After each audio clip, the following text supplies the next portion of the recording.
മൂവാറ്റുപുഴ നഗരസഭ ടൗൺ ഹാളിന്റെ നവീകരണ പ്രവർത്തനങ്ങൾ അനിശ്ചിതത്വത്തിലായതോടെ നഗരത്തിന്റെ പ്രൗഢമായ അടയാളം നാശത്തിന്റെ വക്കിൽ.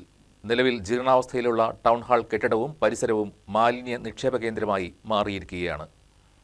മൂവാറ്റുപുഴ ടൗൺ ഹാൾ രൂപീകരണത്തിനായി 1.5 കോടി രൂപയുടെ പദ്ധതിയാണ് നഗരസഭ ആവിഷ്കരിച്ചത്. പ്രാഥമിക പ്രവർത്തനങ്ങൾ ആരംഭിച്ചെങ്കിലും മൂവാറ്റുപുഴ ടൗണിൽ പുതിയ പാലം വരുമെന്ന പ്രഖ്യാപനമുണ്ടായതോടെയാണ് അനിശ്ചിതത്വം ഉടലെടുത്തത്. 2024-25 സാമ്പത്തിക വർഷത്തിൽ വകയിരുത്തിയ 50 ലക്ഷം രൂപയുടെയും 25-26 സാമ്പത്തിക വർഷത്തിൽ വകയിരുത്തിയ 1 കോടി രൂപയും ഉൾപ്പെടെ 1.5 കോടി രൂപയുടെ നവീകരണ പ്രവർത്തനങ്ങൾക്കാണ് തുടക്കമിട്ടിരുന്നത്. ഇതിനിടെയാണ് ടൗൺ ഹാളിന് സമീപത്തുകൂടി നഗരത്തിൽ പുതിയ പാലം പ്രഖ്യാപിച്ചത്. ടൗൺ ഹാളിന് സമീപത്തുകൂടി പാലം വരുമ്പോൾ നിലവിലെ കെട്ടിടം പൊളിച്ചു നീക്കേണ്ട അവസ്ഥ വരുമോ എന്ന ആശങ്കയാണ് നവീകരണ പ്രവർത്തനങ്ങൾ നിർത്തിവെക്കാൻ കാരണം. വർഷാവർഷം അറ്റകുറ്റപ്പണികൾക്കായി ലക്ഷങ്ങൾ ചെലവാക്കുന്നതല്ലാതെ ടൗൺ ഹാളിന് കാര്യമായ മാറ്റമൊന്നും ഉണ്ടാകാറില്ലെന്ന് ആക്ഷേപമുണ്ട്. ഉപയോഗശൂന്യമായ ഇലക്ട്രിക് ഉപകരണങ്ങൾ, തുരുമ്പിച്ച ഫർണിച്ചറുകൾ, പഴയ വാഹന ഭാഗങ്ങൾ എന്നിവ ടൗൺ ഹാളിന് പുറകിൽ കുമിഞ്ഞുകൂടി കിടക്കുകയാണ്. നവീകരണം വൈകിയതോടെ ടൗൺ ഹാളിന്റെ പിൻഭാഗം പൂർണ്ണമായും കാട് മൂടിയ നിലയിലാണ്.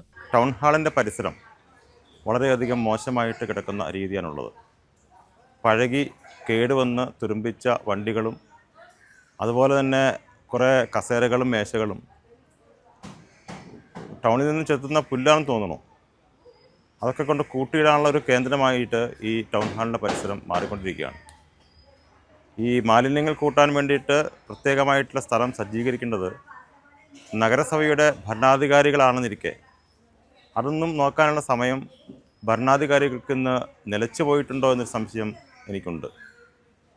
ഒരു കാര്യത്തിലും ഒരു ശ്രദ്ധയുമില്ല. ടൗൺ ഹാൾ അറ്റകുറ്റപ്പണി നടത്തി നവീകരിക്കുന്നതിന് പകരം നിലവിലുള്ളത് പൊളിച്ച് ആധുനിക സൗകര്യങ്ങളോടുകൂടിയ പുതിയ ടൗൺ ഹാൾ നിർമ്മിക്കുന്നതിന് നഗരസഭ നടപടി സ്വീകരിക്കണമെന്നാണ് നാട്ടുകാരുടെ ആവശ്യം. KCV news, Muvattupuzha.